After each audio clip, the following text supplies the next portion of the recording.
And now the United States Embassy has issued travel advisory for the Americans in Venezuela. US Embassy says enroll in the Smart Traveler Enrollment Program to receive security updates. And US citizens in Venezuela should establish multiple methods of communication with friends and family outside of Venezuela. Earlier, remember, Puerto Rico airstrips were busy with the movement of US military aircraft amid an operation to oust Maduro. We are showing you the visuals also on your screens right now from Puerto Rico, where the airstrips were busy with the movement of US military aircraft amid an operation to oust Nicolas Maduro. Meanwhile, the US Embassy has issued travel advisory for the Americans in Venezuela. And the US Embassy has said that they must enroll in the Smart Traveler Enrollment Program to receive security updates, and that US citizens in Venezuela should establish multiple methods of communication with friends and family outside of Venezuela.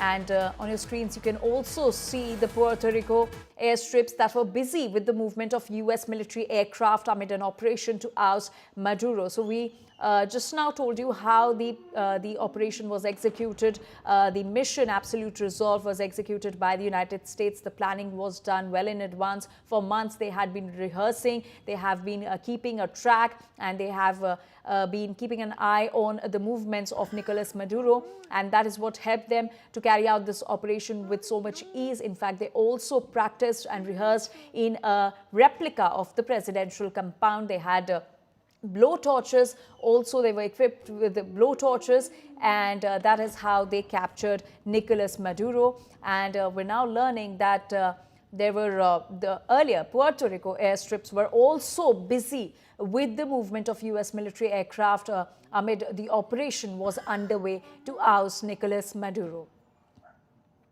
India Today Global's Pranay Upadhyay is now joining us with more details on this. Pranay, we're showing our viewers the visuals from Puerto Rico airstrips that were also busy with a lot of US military aircraft amid the operation, when the operation was underway to oust Nicolas Maduro. You have heard U.S. President Donald Trump and the U.S. military leaders yesterday. They have said that, around 150 aircraft were used during this operation in different platforms, including the F-22s and Chinooks and Apaches. They were deployed for this operation, and various other bases around the Latin American region and Caribbean region were used during this operation. So definitely the heavy military deployment of the United States is already there in the Caribbean. You have USS Gerald R. Ford, the aircraft carrier, which is there. The amphibious landing the craft USS Iwo Jima, on board which President Maduro was carried and ferried to New York. That was also deployed there. So various multiple platforms were used by the United States in this thing.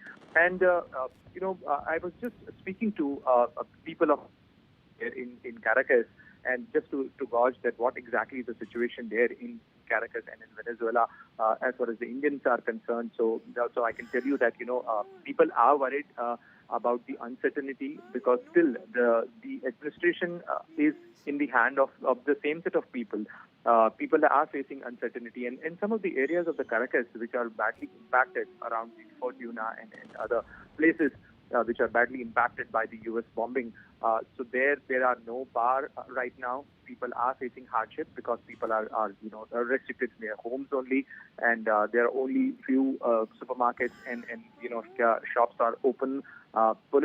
Heavy police deployment is also there, and there are concerns. Though Indian communities is very small in number in Venezuela, with around less than 50 people are there in Venezuela, but they are connected, and Indian embassy has they are in touch with the Indian community people there.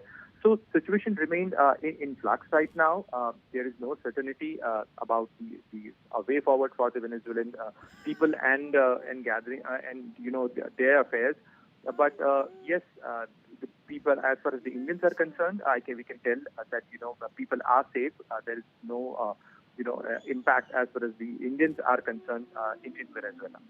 All right, Pranay, thank you for those details. So there has been no impact on the Indians living in Venezuela. The Ministry of External Affairs has also issued an advisory for the Indians in Venezuela, and they have advised them to exercise caution and restrict their movements. Meanwhile, U.S. Embassy has also issued an advisory for the U.S. citizens in Venezuela.